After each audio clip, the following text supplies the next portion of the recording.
watching News Now from Fox. We're taking a live look of the White House right there. A beautiful, beautiful shot. And you know what time it is. It is time for the political rundown with Andrew Kraft and myself. Andrew, how are you doing this evening? It's been a busy day, yet another one here. It is, what, December 15th? Love to see that. That's right, Daytona. The Ides of December are upon us. Only 10 more days till Christmas. I know I'm excited. I don't know about you, but yes, but the news is still ongoing. It seems like it's onslaught these days of live event after live event after live event. So.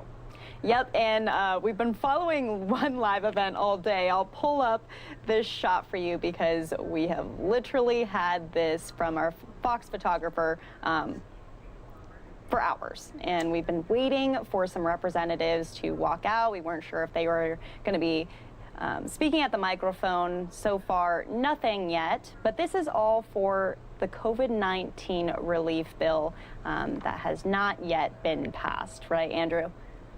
Yeah, so this shot, this is a bump shot there in Statuary Hall, I believe, or right below it in the U.S. Capitol. And so, yes, we've been monitoring this shot to see if anyone will come by. Will Speaker Pelosi come by? Will House Minority Leader McCarthy come by? Just to give us an update on how relief negotiations are going. Remember, Mnuchin, the Treasury Secretary, spoke with Pelosi by phone today. We've been getting constant updates from the Hill about where these negotiations stand. And we heard from Mitch McConnell today that says he wants this done by the end of the year. So we do have a report from Fox's own Ray Bogan, who's been following these relief negotiations for the past couple of days. But here's the latest update from Ray Bogan.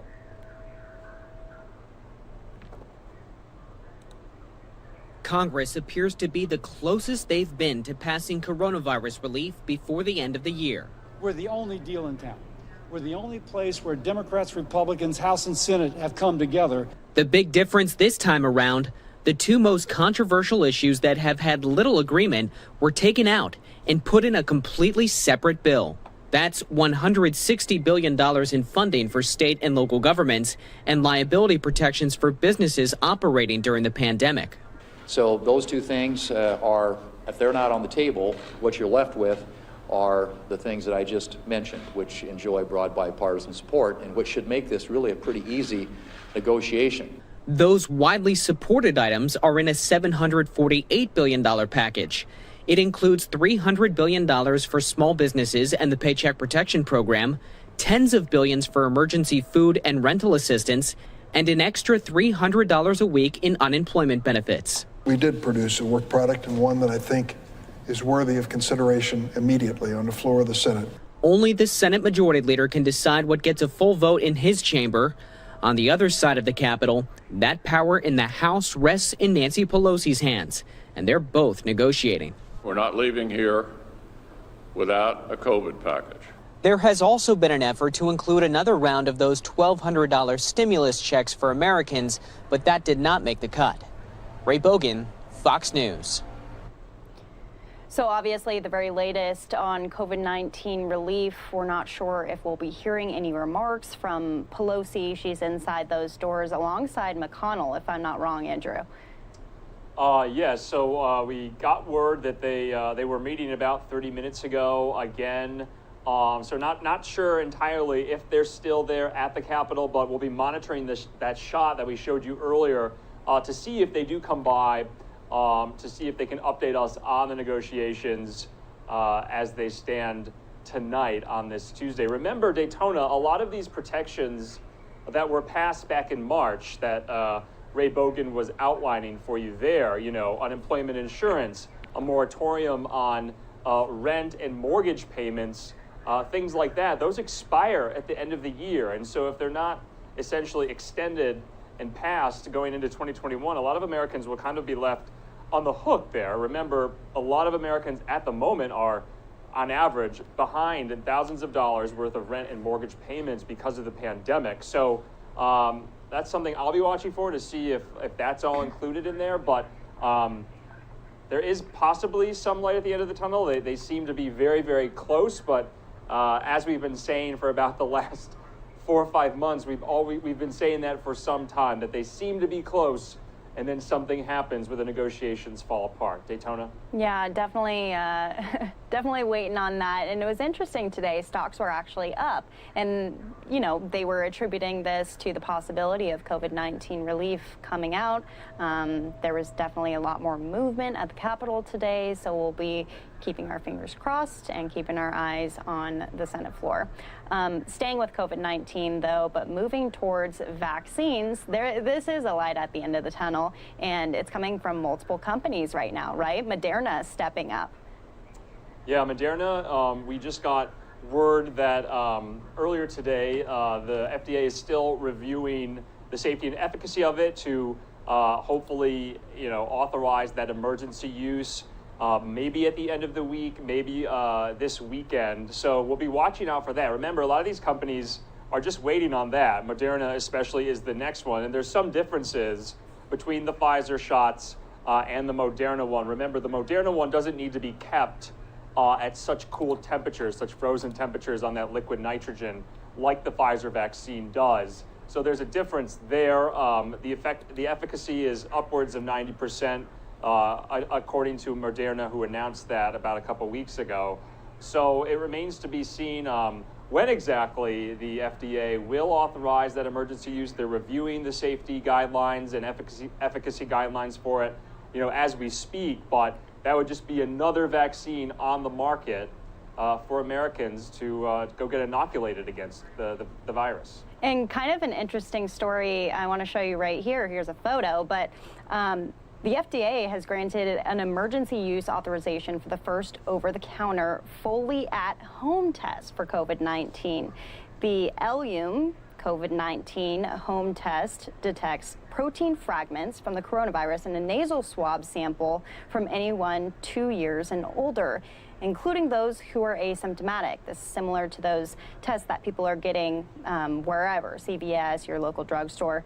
This emergency approval, though, comes 1 week after, of course, the FDA approved another non-prescription at-home test, but that one requires samples be sent to an outside lab for confirmation. With this test, though, patients collect a nasal swab, a nasal sample on that swab, and the results are analyzed with the use of a smartphone app, which interprets the results in as little as 20 minutes. This is groundbreaking right now.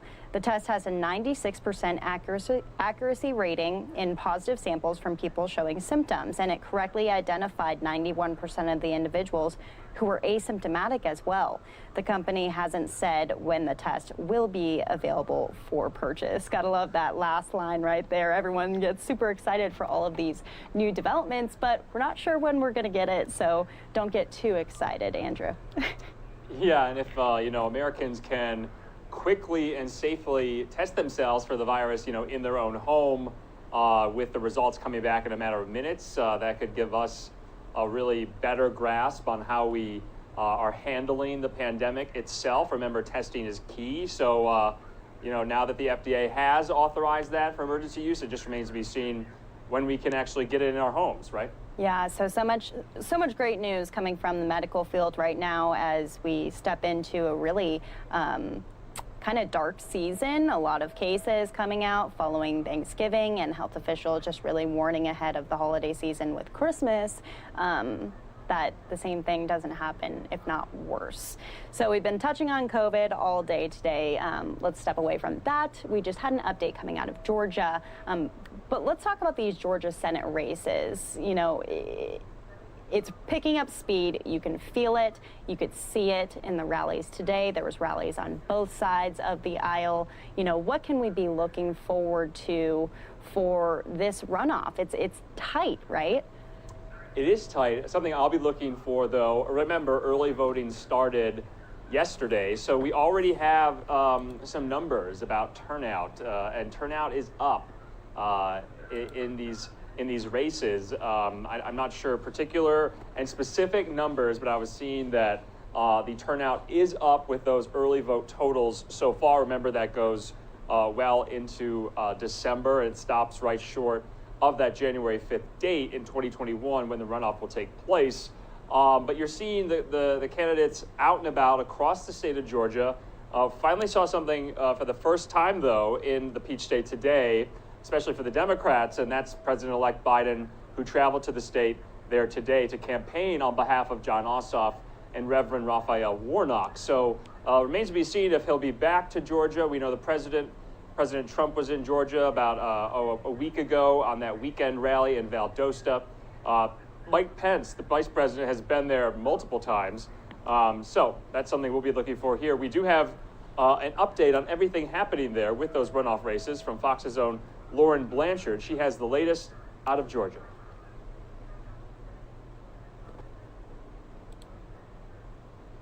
The Electoral College has spoken. So today I want to congratulate President-elect Joe Biden. For the first time, Senate Majority Leader Mitch McConnell acknowledged the results of the 2020 election. And ahead of rallies in Georgia, President-elect Joe Biden said he spoke with the current Senate leader. I had a good conversation with Mitch McConnell today. I called him to thank him for the congratulations. Told him, although we disagree on a lot of things, there's things we can work together on.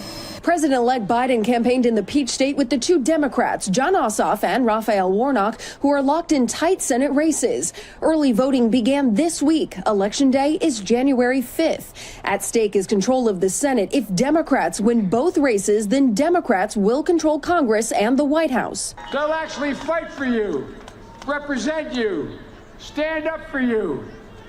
They won't put Texas first. They won't put Donald Trump first. They won't put themselves first either. They'll put you first, the people of Georgia. Republicans are hoping to keep control of the Senate. They are calling for investigations into Biden's son, Hunter Biden's business dealings, and warn Democrats will ignore the story if they lead Senate committees. If there is a Republican Senate, they will make sure the investigation is thorough and that no one is above the law, not even the child of a president. This marks President-elect Biden's first campaign event since winning the election, but Republicans will also have help in Georgia. Vice President Mike Pence will be there later this week, and President Trump was there earlier this month. In Washington, Lauren Blanchard, Fox News. So there's the latest on Georgia Senate races. Something that's kind of been sweeping social media, though, is Biden mispronounced John's name, right? Jon Ossoff.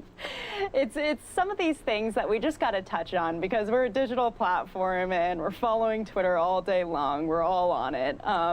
But yeah, just a little bit of a takeaway from today's rally. But I don't think we're going to be seeing Biden in Georgia for the rest of the week, from what I heard from our Fox reporter on the ground in Atlanta. Yeah, and just to kind of hone in on that date, Daytona, January 5th. You were mentioning that, you know, the races right now in the polls are very, very close, neck and neck. Remember, you know, David Perdue and Jon Ossoff already had an election and had to go to a runoff. That's why we're in this place right now. And that, you know, Perdue didn't reach that 50% threshold that he needed. So it's so close. But I just want to harken back onto this date, January 5th. The next day, January 6th, that's when a joint session of Congress with the House and the Senate will gather to vote on those electors that we saw yesterday. They will vote to formalize the Electoral College in the U.S. Congress. So that's going to happen January 6th. So those 2 days will be quite crucial for politics, especially for us here at NewsNOW. And we'll be following that for you all here live. But those will be two busy days there. Yeah, we'll definitely be following those. We'll stay with Biden for a moment, though, but switch gears a little bit and talk about his cabinet picks. We had one come in today from a fellow enemy, right? Another presidential candidate, Pete Buttigieg, Mayor Pete Buttigieg. So what is the position he's stepping into? And Andrew, you've followed Pete in the past through his obviously ventures trying to seek the presidential seat. So was this surprising to you? So yeah, I mean, it wasn't surprising to me. I kind of expected Buttigieg to have some type of role in a Biden administration. What that role was, I wasn't entirely sure. We're now learning that President-elect Biden is announcing tomorrow in an event, but he announced it in a press release today, that Buttigieg will be serving as his Secretary of Transportation. This is a Senate-confirmed seat. He'll still need to be confirmed by the Senate, but this is a cabinet-level position. If confirmed, he would be the first Senate-confirmed cabinet secretary who is openly gay. Remember, in the Trump administration, you had Rick Grinnell, who served as the ambassador to Germany, and then the acting secretary, or excuse me, the acting director of national intelligence. That he was never confirmed by the Senate in that role. That was an acting role, but still historic nonetheless. And so you're seeing some video there of the former mayor of South Bend, Indiana, who jumped into that Democratic primary ring. Very, very crowded slate of candidates, some 22 candidates who were vying for the nomination, the Democratic nomination for president. I covered Mayor Pete in several events around the country. Remember, he narrowly edged out Senator Bernie Sanders in the Iowa caucus, the first contest of the primary season, back all the way in February of this year. It seems so long ago. But and then remember, on Super Tuesday, March 3rd, you found out Pete Buttigieg dropped out of the race. He flew to Texas. He joined Biden on stage there and endorsed Biden. And so ever since that happened, Buttigieg had been a huge endorser, backer, surrogate for the president-elect, then the former vice president. So it was just a matter of time of where would Biden place him in his cabinet. Now we're learning Secretary of Transportation. There were thoughts he maybe was being considered for the ambassador to China. There were thoughts that maybe he was going to be put at the Department of Veterans Affairs as the secretary there, but now we know he'll be leading up the Department of Transportation, of which Daytona is currently led by Secretary Elaine Chao, wife of Mitch McConnell. Mm-hmm. Yes, so I have it in my little title behind me. Who's next? That's right. We're still waiting on a pick for Secretary of the Interior.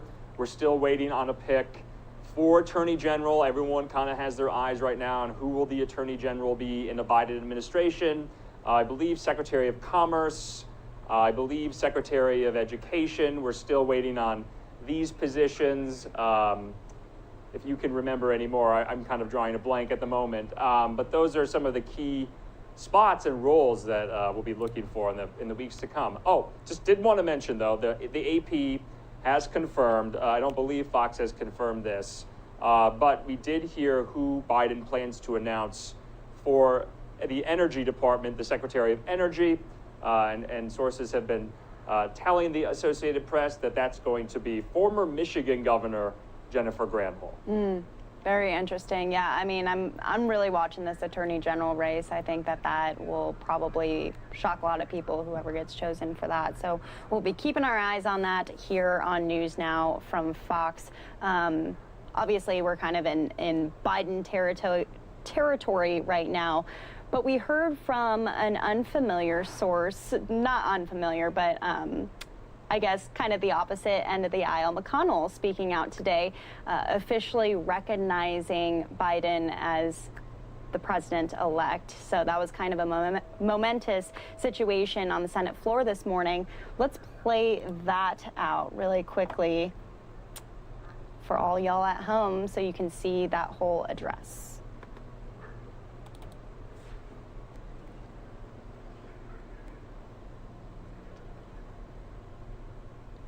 Americans voted in this year's general election. The legal and constitutional processes have continued to play out since then. Yesterday, electors met in all 50 states.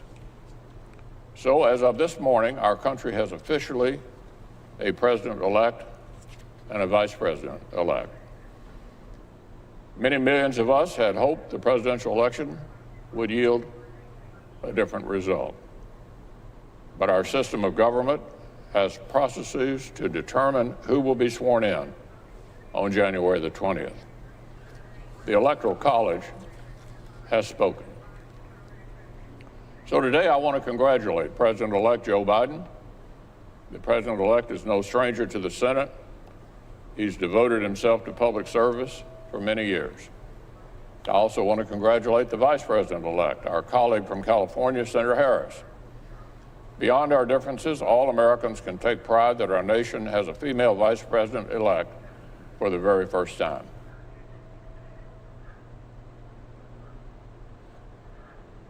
So he obviously goes on to speak a little bit longer there, but I mean, that's basically what we're focusing on right now. It's interesting today.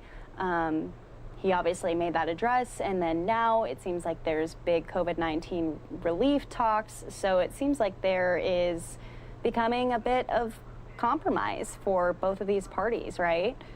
Yeah, Daytona, remember, everyone had been waiting in the wings really for the majority leader, Senator Mitch McConnell, to just acknowledge a Biden victory. And this is coming obviously in the wake of the Electoral College meeting and certifying the vote yesterday. It remains to be seen, how this will rankle some of the president's allies and the president himself. Remember, since Mitch McConnell has been this kind of lone holdout for recognizing a Biden victory, it remains to be seen on if the president will, take some umbrage with that or tweet about that. Remember, he's still tweeting a lot of these claims of voter fraud on his Twitter account.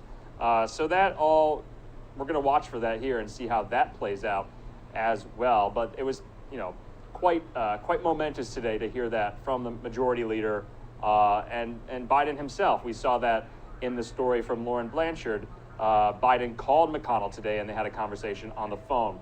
I did just want to mention too, kind of taking it a little around the world here, in the wake of Biden's victory, so many foreign leaders reached out to offer their congratulations. And we were also hearing today from some lone holdouts that had yet to do so. So Mexico, the president of Mexico, Obrador, issued a statement today congratulating the president-elect, and also Vladimir Putin, the president of Russia, as well, issued a statement saying that he acknowledged Biden's victory and will work with the United States where they can. So, heard from McConnell today and also heard from Putin today about a Biden victory, acknowledging the win and offering congratulations. Daytona. And also someone acknowledging the win. I'm getting this tweet right now too from Pete Buttigieg saying this is a moment of tremendous opportunity to create jobs, meet the climate challenge, and enhance equity for all.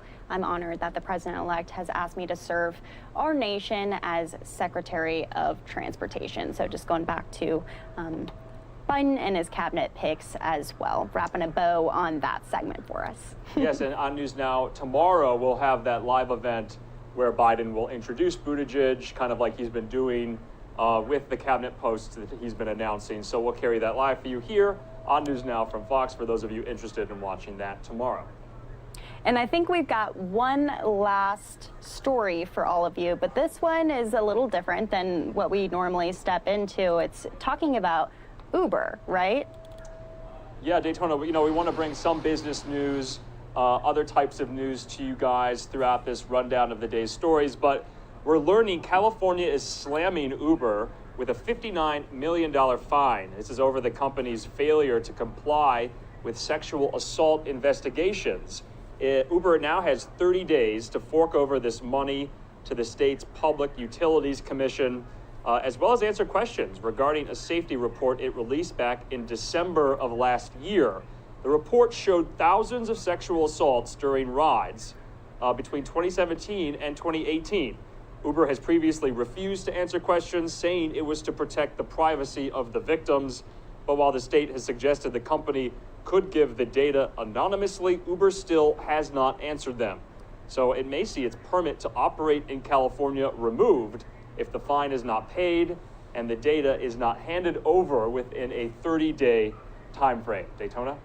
Yeah, so this is a really interesting story, especially amid just Uber itself. It's such a profitable company and so used throughout the country. I find it interesting that California is the one state that's stepping forward with all of these allegations, and ultimately $59 million fine. They got to answer to that, I would assume. Yeah, that's a huge fine. And, like I said, we want to bring you a lot of these business stories, stories from around the world, domestic stories from health, sports, entertainment. So we'll be including those a little more in this rundown because, you know, it can't be all politics and COVID. We don't want to overwhelm you all the time. So we want to thank you for taking the time to watch Daytona and myself give you these stories, and go back to you, Daytona. Yep. So again, I'm Daytona Everett. That's Andrew Kraft. This is News Now from Fox. If you're new to us, we bring you live, raw, unfiltered, nonstop news throughout the day from across the country, really. And you can see that from right here, too, from the Capitol all the way to California. We're going to send some of you off to a 2-minute commercial break. But when you come back, we were not able to show you that entire rally in Georgia. So we'll play that out for you. And then a little bit later in the night, we'll play out some of the stories from our sister stations across the country talking about all these topics and more. So 2 minutes, and we'll be back here on News Now from Fox.